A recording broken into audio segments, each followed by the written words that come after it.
All right, hello YouTube. I'm the developer of OODA, and in this video we're continuing right along. We're going to look at OODA's voice panel, which is very similar to the structure I use in my other generative sequencer, Zoa. So if you watch the Zoa videos, or if you have Zoa, this is going to be very familiar. But there are some unique things that are worth going over.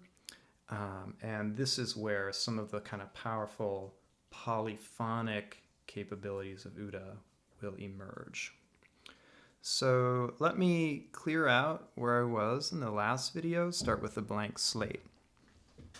So what I haven't mentioned yet is that OODA's sequencer steps can contain multiple notes, and this allows us to voice chords and arpeggios really easily using OODA's 4 voices.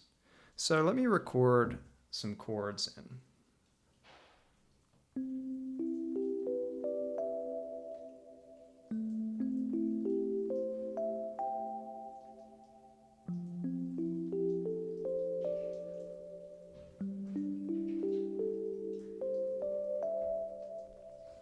Okay, so let's just hear what we have. We have the sequencer pace at 8th notes, and we have the voice pace at 8th notes, and it's not going to sound like we think it will just yet.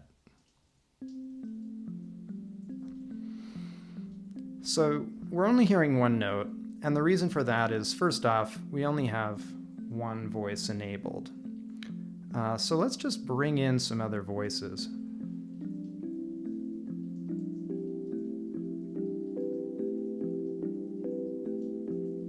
And it sounds pretty nice, actually. So what's going on here? We're going to talk about the rules first.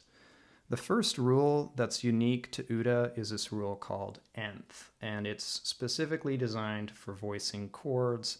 And what it does is that the first playhead will play the first or the lowest note that was recorded into the step. The second playhead will play the second or second lowest note that was recorded into the step, and so on and so forth. So with all 4 voices activated, we're accessing those kind of lowest 4 notes that we recorded. So if we record more than 4 notes, we can't access those with the nth rule, but we do have some other options. We have lowest and highest, and we have random, we have up and down. We have some other ones that are useful for arpeggiations. We also have rise and fall. So let me kind of go through those now. So we talked about voicing chords. Let's move on to the next thing, which will be these other rules. So I'm actually going to pull these out, and I'm going to slow this pace down. So we'll actually do a whole pace for every step here, a whole note.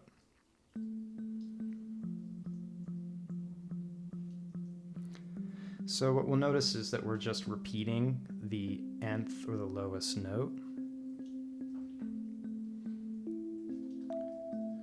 We can play random notes, and we're choosing a random note from whatever step we happen to be on.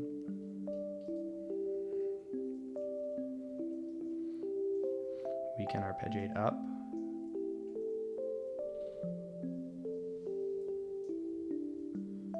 We can arpeggiate down.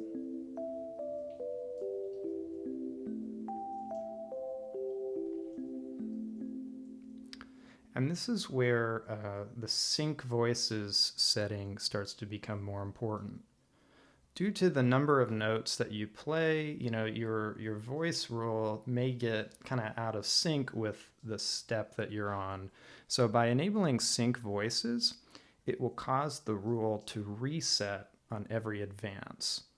So when we advance steps, we're always going to start at the lowest note and go up from there. Let me reset the transport.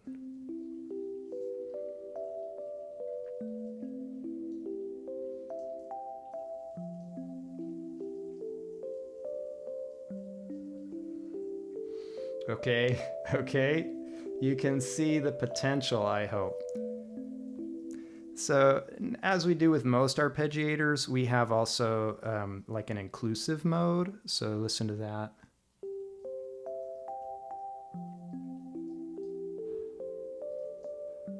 We repeat the highest note before trying to come down. And now we'll be able to hear when we disable sync voices, instead of restarting every time we advance, we're going to continue the relative motion. Okay, so now with sync voices disabled.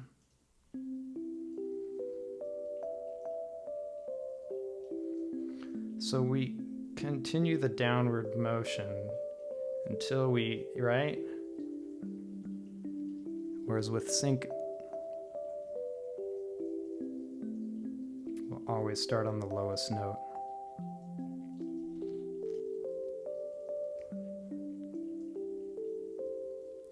Sync voices also resets the pattern. Okay, so what if the pattern plays on the first step, it will by default play when the sequencer advances. I'll try to show you a little bit of that later. So hopefully we're starting to see the potential. Let's bring in a bass note. Okay, so let's set voice 2 to play the lowest note.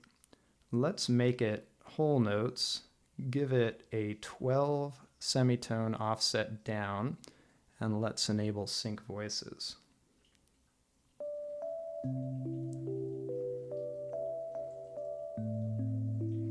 Okay. Let's bring in some random notes up high.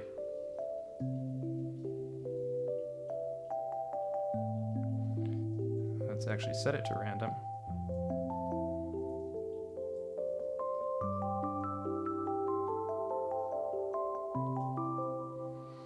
Okay, so this is where OODA really starts to come to life. We can create harmony, we can voice chords, we can play the bass, we can create arpeggios, we can bring those in and out by disabling voices. So this is where OODA really starts to shine, when you take advantage of these sequencer rules. You can go through and kind of set up a similar thing where you can hear what the rise and fall do, but those will kind of go up and down through the notes until they get to the top. The only other thing let's do is let's take a look at these action buttons.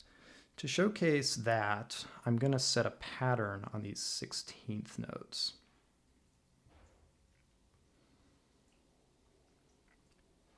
So it's a 7-step pattern. Let's see what happens.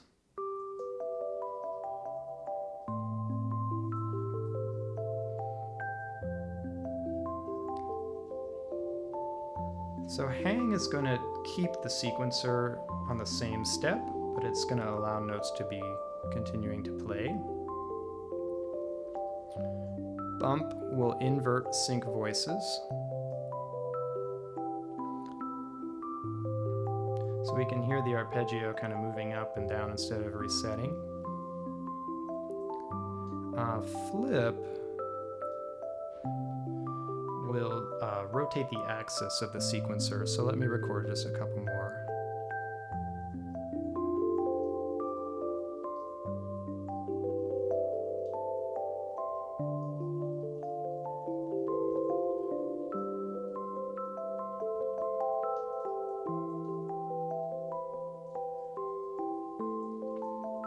So if we go flip, instead of moving horizontally, we're going to primarily move vertically.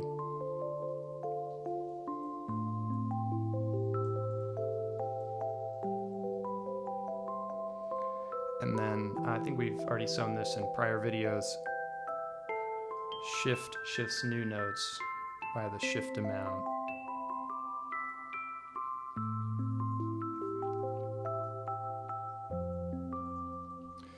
So you can imagine that we can do some really kind of complex things using OODA's 4 voices to access the polyphonic steps. And we haven't even used any wormholes in this sequence. And we haven't even gotten into these settings. So if you bring all these settings together, um, you know, I don't think there's much limit to what you can do with OODA. I'm really excited about it. I'm having so much fun playing with it and using it, and I think it's a great companion to Zoa. So if you pick it up and you like it, please leave a review. Let me know what you think, and if you make music with it, use the OODA sequencer hashtag. I love to see what people are doing. It's really cool for me, and it gives me ideas about how to improve the app down the road. So thanks for checking this out. Subscribe to the channel to stay up to date with what I'm doing, and just have a good rest of your day making music.